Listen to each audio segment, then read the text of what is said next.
Bueno, ¿qué onda, raza acústica? Otra vez ya estamos aquí. Esta vez va a ser algo un poquito diferente a como está nuestro formato normalmente. Vamos a invitar a nuestro programa a la doctora Barbarita Gutiérrez. Ella va a estar en una videollamada con nosotros, pero para irla presentando más o menos, ya ella nos contará un poco de ella, pero nosotros podemos decir, ahorita ella es la presidenta de la Sociedad de Medicina del Trabajo del Noreste. Es fundadora de Aboda, una empresa dedicada a la salud auditiva. Es un agente capacitador externo, entrena a muchas empresas sobre estos mismos temas. Es coordinadora de la salud ocupacional para muchas empresas y acreditada como certificadora de conservacionistas auditivos ocupacionales por una empresa estadounidense llamada for Accreditation in Occupational Hearing Conservation. Sí, es un nombre largo. A ver, otra vez. Sí. En estos momentos vamos a contactar con la doctora para ya empezar, ¿no? Vámonos. Bueno, doctora, mucho gusto, qué bueno que nos pudo acompañar, muchísimas gracias. Ahora ya hicimos un poquito una introducción sobre usted, pero ¿cómo podrías tú platicarnos un poquito de ti? ¿Cómo llegaste, a qué te dedicas? ¿Cómo llegaste ahí, por ejemplo? Ok, muy bien. Muchas gracias por la invitación, muchas gracias por el tiempo y la oportunidad de compartir esta información. Bueno, yo soy médico egresada de la Universidad de Monterrey y estudié una especialidad de una maestría en salud ocupacional en la UANE. Tengo en esta área, pues prácticamente desde que salí del servicio social. La verdad fue un área donde hay oportunidad de trabajo, ordinariamente siempre hay oportunidad de trabajo ahí en la medicina ocupacional. Y entré en un centro médico, laborando haciendo exámenes médicos. Luego me empezaron a enviar a empresas en donde pues no llevamos nosotros como tal una formación en el área de medicina del médico en la empresa. O sea, todo es el médico en la clínica, en el hospital, etcétera. Entonces, cuando iba me daba miedo porque era de, a ver, doctora, vaya a medir los niveles de gases en tal lugar. Entonces, decía yo, ¿cómo lo voy a hacer? Aquí está el aparatito. Entonces, había muchas cosas que yo no sabía cómo las tenía que hacer y entré a la especialidad por miedo, por miedo, porque no sabía qué tenía que hacer en la planta, ¿no? Duró un año la especialidad, me gustó mucho, le seguí con la maestría. Y pues bueno, es un área, la verdad, muy, muy amplia esto de la salud en el trabajo y me empezó a llamar la atención esta parte de la audición porque en alguna ocasión llevaron la certificación, trajeron a un médico que nos certificó como conservacionistas auditivos. Esto fue más o menos como en el 2000, finales del 2011.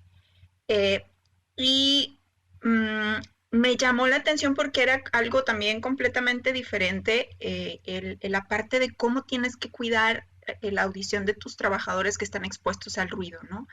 A pesar de que casi la mayoría de las industrias tiene ruido, la verdad es que nuestra formación como médicos no vemos este punto. Digo, a menos que sean audiólogos u otorrinos, no tanto el área ocupacional. Y empecé a ver cómo, a pesar de que nosotros como en el área de salud ocupacional hacíamos todos los días audiometrías, que es el estudio que hacemos para evaluar precisamente la capacidad auditiva, todos lo hacíamos de acuerdo a como el que tenía más tiempo allí nos había enseñado, no con una formación sobre cuál es la metodología, por qué estas frecuencias, etcétera. Y entonces, como yo ya había tenido la certificación, dije, pues voy a abrir un curso para mis amigos. En la empresa donde trabajaba en ese tiempo me dijeron, pues dalo a los médicos de nosotros, tú que estás certificada, danos esa capacitación. Eso fue en el 2015. Y luego vi que tuvo mucha aceptación, empecé a hacerlo con amigos, luego ya lo empecé a abrir a más médicos y a partir del 2015 fue que yo empecé a dar estas capacitaciones a todo el personal del área de salud ocupacional sobre cómo se hacen estos estudios, la importancia de hacerlos bajo ciertos criterios de calidad y bueno, todo esto de acuerdo a estándares de Estados Unidos, ya que la normativa mexicana pues no nos menciona desafortunadamente nada sobre esto. Y la verdad es que de ahí ya me gustó. Empecé a tomar más cursos a través de un consejo americano, que es KEIOC, y tomé el segundo nivel, Uy.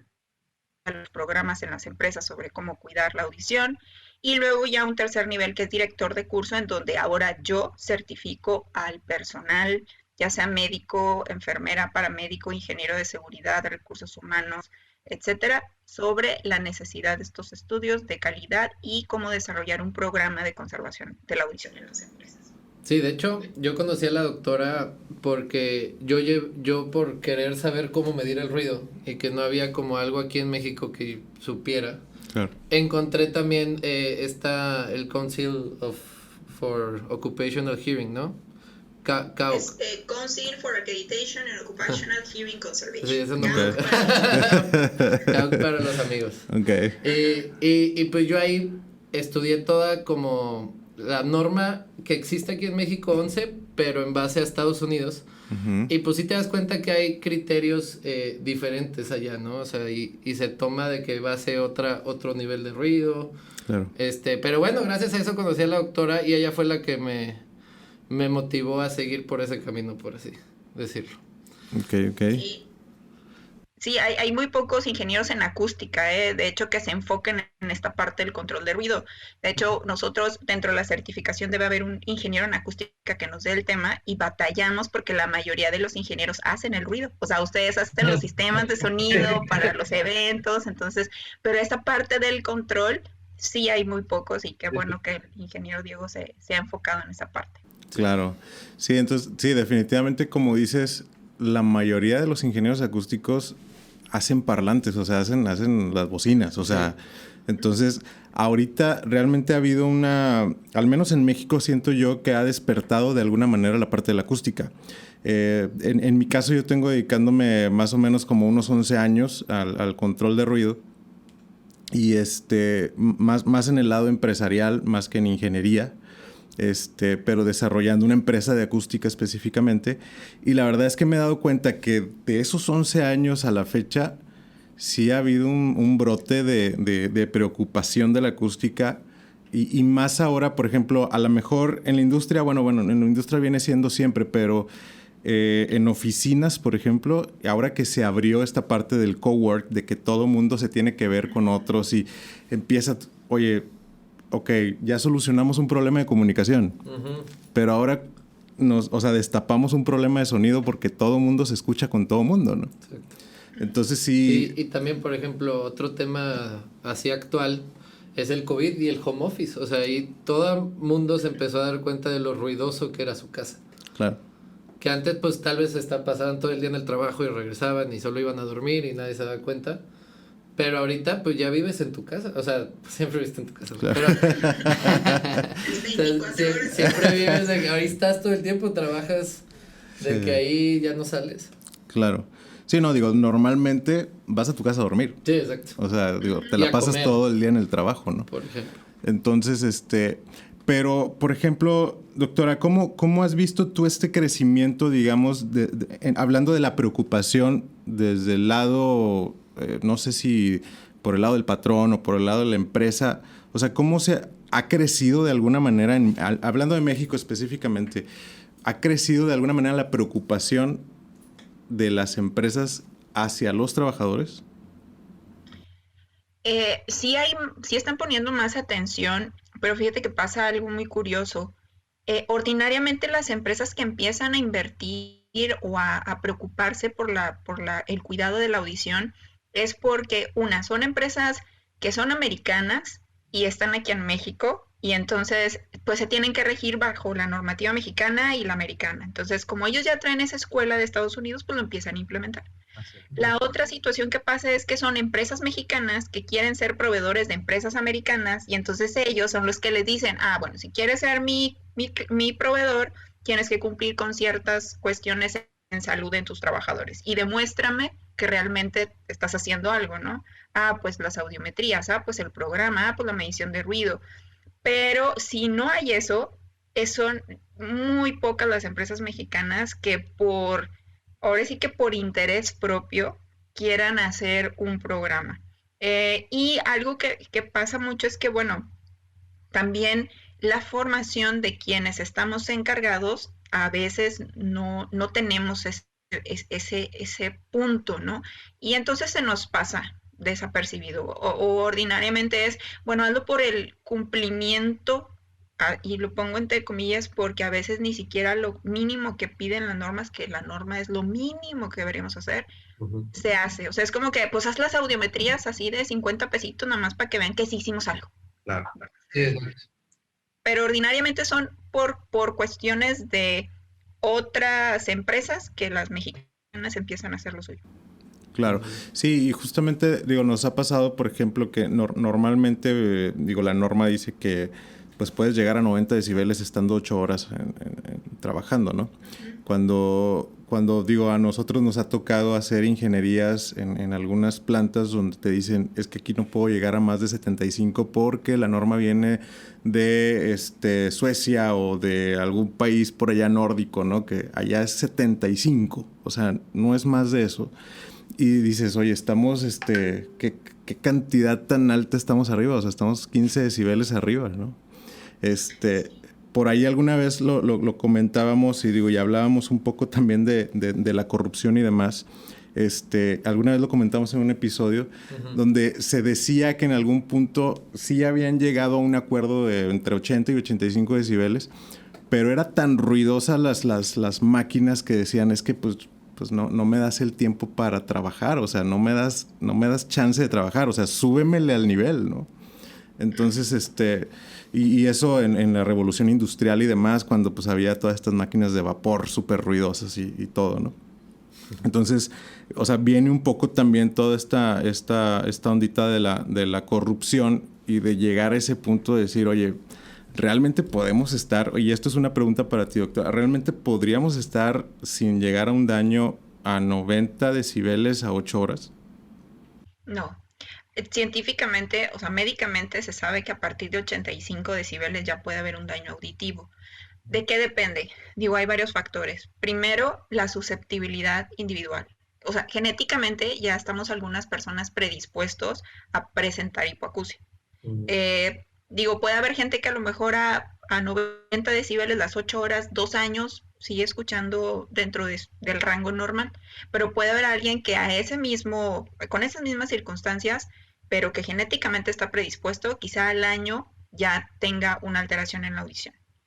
Entonces, otro factor, por ejemplo, es la intensidad. O sea, 85 decibeles a lo mejor son 2 años, pero si lo estás exponiendo a 120, pues a lo mejor en meses ya se te va a dañar. No. Y bueno, otro factor que depende, y pues bueno, esto la mayoría de las empresas lo da, es si utiliza o no su equipo de protección auditiva, que esa es otra área de oportunidad, porque la mayoría de quienes eligen el equipo de protección auditiva no saben realmente cómo se debe elegir. Entonces, eso también genera que no porque traigas el tapón quiere decir que ya estás protegido.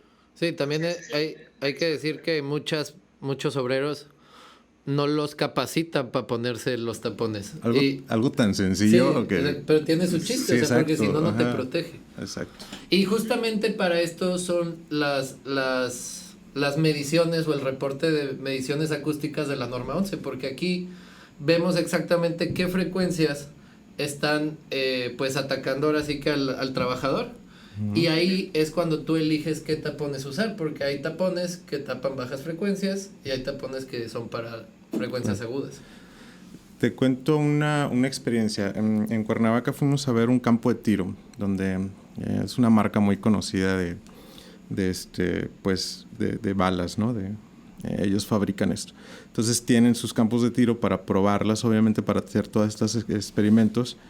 Ellos usan un doble, o sea, usan el tapón más la orejera, ¿no? Las conchas. Las conchas. Y aún así estaban teniendo pérdidas de audición. Pero a lo que llegaron es que era por el impacto. O sea, el impacto vibratorio. Ajá. Sí, no el sonido directo, porque nosotros hicimos las pruebas, que fuimos con el ingeniero Taboada, hicimos las pruebas y realmente ellos sonido estaban percibiendo abajo de 50 decibeles. O sea, por todo esto de lo que cubría, digamos, la doble protección, ¿no? pero el impacto era lo que los estaba afectando, ¿no? Es que toda la vibración te ataca el cuerpo. De hecho, lo ideal, y es una de las preguntas que hacen mucho en las capacitaciones, es, bueno, ¿y la vibración afecta? Pues sí, al final se están transmitiendo vía ósea, porque pues el hueso transmite la vibración, y entonces ahí tienes que revisar dos cosas, o sea, la cuestión de la presión acústica más la vibración que genera al trabajador, y también vas a tener que cuidar o a tomar medidas de ingeniería para la vibración. Entonces, sí son factores que también se deben considerar. Digo, y aparte en la industria es los químicos. Hay químicos que son ototóxicos, se llama, quiere decir que a lo mejor no está expuesto a ruido, pero sí en el ambiente hay estos químicos y son lo que le están generando la alteración de la audición. Hay medicamentos que son ototóxicos también. Doctor, ahí, así en tu punto de vista profesional, ¿cómo? Ya sé que ahorita hablamos de unos como por ejemplo la hipoacusia, pero en sí, ¿cuáles son los riesgos más peligrosos que el ruido puede causarle a una persona? Fíjate que ordinariamente hablamos, como bien lo mencionas, de ruido audición, pero bueno, hay otras cuestiones, por ejemplo, las psicológicas. Uh, de forma, en ese momento, digo, yo creo que, no sé si a ustedes como en esta parte de generar estos programas o estos sistemas de sonido les pasa, pero, por ejemplo, el estar en lugares de más de 90 decibeles, pues te genera irritabilidad, o sea, te pone tenso, te desconcentra esa irritabilidad y entonces eso puede predisponer a que la gente pueda tener accidentes, hablando desde el punto de vista laboral, ¿no? Que pueda tener accidentes, que pueda haber un mal ambiente laboral entre los trabajadores porque pues todos están tensos, enojados y entonces lo ve feo y le reclama. Entonces, esas cuestiones como de forma aguda, ¿no? Otra cuestión que puede pasar, dependiendo mucho el tiempo y hablando de forma crónica, puede ser que le genere estrés, hipertensión, ansiedad, insomnio, hablando desde el punto de vista psicológico. Cuando hablamos de la audición, pues bueno, de forma aguda, quizá al finalizar la jornada pueda tener o terminar con un zumbido de oídos.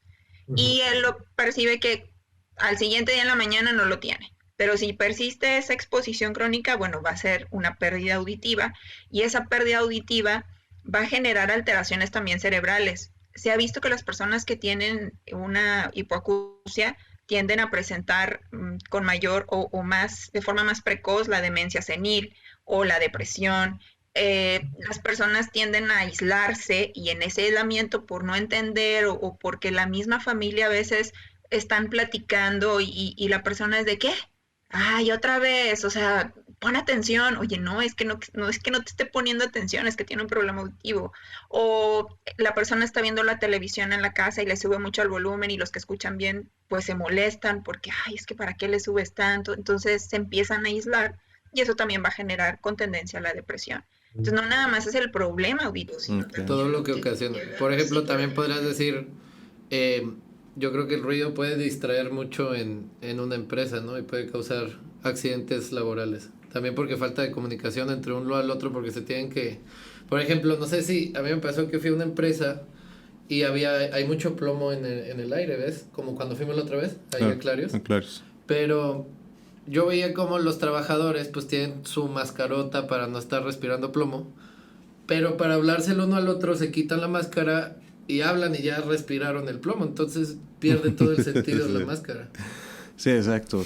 Sí, definitivamente creo que la exposición es, o sea, de alguna manera, aunque traigas protección, pues estás ahí, ¿no? O sea, sí, no hay manera como que de escaparte mucho del que indirectamente te esté afectando. O sea, aunque traigas algún tipo de protección, ¿no? Entonces, termina siendo preocupante. O sea, a mí, en mi caso, por ejemplo, sí nos han hablado como varias empresas. Oye, es que queremos quitar de plano los tapones auditivos, ¿no? Que la planta sea como... Sin tapones. Sí, que sea una planta sin usar tapones. Y dices, bueno, pues eso es casi imposible, ¿no? O sea, de entrada es muy difícil llegar a un punto controlado en el que ninguno de ellos esté expuesto, porque al final de cuentas alguien tiene que entrar y operar la máquina, ¿no? Entonces termina teniendo como que la exposición directa, ¿no? Ujú. Entonces, sí se vuelve un poco como difícil y más porque, digo, si ahora a mí se me hace muy complicado traer el tapabocas y comunicarme, Sí. o sea, es básicamente eso, ¿no? O sea, Ujú. y como dices, o sea, terminas estando expuesto de una u otra manera, ¿no? O sea, Al fin de en cuentas. un lugar Sí, ruidoso. es riesgoso. Sí. Y por ejemplo, doctor, algo que nos puede ayudar a la audiencia que nos está viendo, pues tal vez no todos son obreros de fábricas, ¿no? Pero yo sé que en la vida cotidiana hay situaciones en la cual nos ponemos igual o en peor riesgo. Como tú tienes algunos ejemplos. Sí, bueno, espero no herir susceptibilidades, porque podemos tener una exposición laboral, una exposición recreativa, una exposición ambiental, ¿no? Esas Ujú. son las exposiciones a ruido que tenemos. Dentro de la parte recreativa, bueno, principalmente lo que más ahorita está afectando ya es el coco de nosotros como médicos, porque el daño se genera igual si es ruido laboral o recreativo, es el uso de audífonos. O sea, los audífonos están siendo ahorita el principal factor de alteración de la audición después de lo laboral, ¿no? Incluso en niños. Estamos hablando ya de que niños están viendo afectados por este uso continuo. Otra cuestión son los eventos recreativos, por ejemplo, conciertos, principalmente. Se habla que en un concierto podemos estar 110 a 115 decibeles. Sí. Y, por ejemplo, la norma oficial mexicana dice que si tú estás la NOM 11 de STPS, dice que si estás a 115 decibeles solo puedes estar 15 minutos en el lugar, Sí. sin tapones, ¿no? Entonces, en un concierto, pues estamos mínimo 1 hora y media. Y Sí, yo en ¿no? algún momento fui en el de la caravana del rock. Duró 4 horas. Sí. Ok. O un pal norte que dura todo el día. 3 días. Además, vuelves al día siguiente a seguir escuchándolo. Claro, sí. Exacto, sí, entonces esas son las principales exposiciones.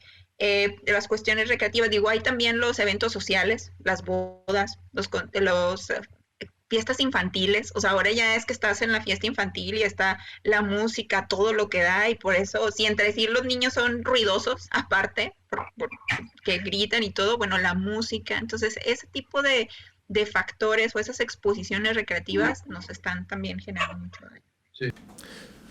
Y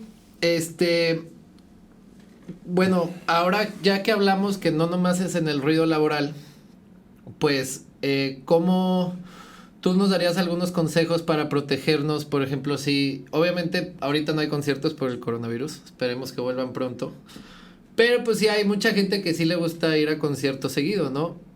Ahí, ¿cómo nos recomendarías tú ir poniendo unos tapones o parándonos lejos de las bocinas? ¿Qué recomendarías más? Yo como médico, digo, sé que a lo mejor va a decir alguien de, no, pues es que no se disfruta igual el concierto si te pones tapones. O sea, yo, Guadalupe Barbarita, si voy a un concierto, yo me llevo mis tapones. Digo, hace como 2 años, sí, fui a la obra de Cascanueces y me llevé porque era con la orquesta, ¿no? Entonces Ya. yo me llevé mis tapones y me puse mis tapones auditivos. Me ha tocado ir a eventos y me pongo mis tapones auditivos. Sí, se escucha. Eh, pero porque tengo la conciencia de yo genéticamente estoy predispuesta y yo me los pongo para no dañarme. Yo Obvio. recomendaría que hicieran lo mismo, que a lo mejor en algún momento ahí mi canción favorita y la quiero sentir así como, bueno, me quito el tapón, pero la mayoría del tiempo que puedas traerlo puesto es mucho mejor. Eh, sí, evitar estar tan cerca a las bocinas, como bien lo mencionas, y también cuidar el tiempo de exposición. Digo, si tú vas a ir al concierto del Pal Norte y vas a estar pues los 3 días porque compraste el pase para los 3 días, bueno, con tus favoritos acércate y ya te alejas con los no tan favoritos. O sea, tienes que crear cierta conciencia en ese punto. Digo, hay también estudios que hablan de antioxidantes que pueden ayudar a cuando te vas a exponer al ruido, tomar tu vitamina E, para que te ayude a que tus células no se dañen tanto, pero al final va a ser un daño. También puede ser el consumir este tipo de antioxidantes. pero lo principal es exponerse el menor tiempo posible al ruido. Okay. Entonces ahorita se avecina una compra increíble de vitamina E, sí. antes de cada concierto. Sí. No, hay que decirle a Benavides que ponga algo de inversión. Que ponga algo sí, muy bien. Entonces, por ejemplo, digamos, esas son las recomendaciones, digamos, hablando, por ejemplo, del otro lado, ya no del lado del público, del músico. ¿Cuál es el impacto del músico? El músico también está como expuesto, o sea, ellos no reciben la misma presión porque digamos que las bocinas hacia adelante, pues hay conciertos que llegamos hasta los 110 decibeles, ¿no? Más o menos. En un concierto en México, porque en Estados Unidos sí te dan como que tres avisos y el tercero es daños contra la salud. ¿Verdad? He escuchado eso. No me ha tocado estar en ningún evento en Estados Unidos, pero sí me ha tocado. Creo que aquí en algún hotel también una amiga se casó y sí le dijeron no se puede pasar de 90 decibeles.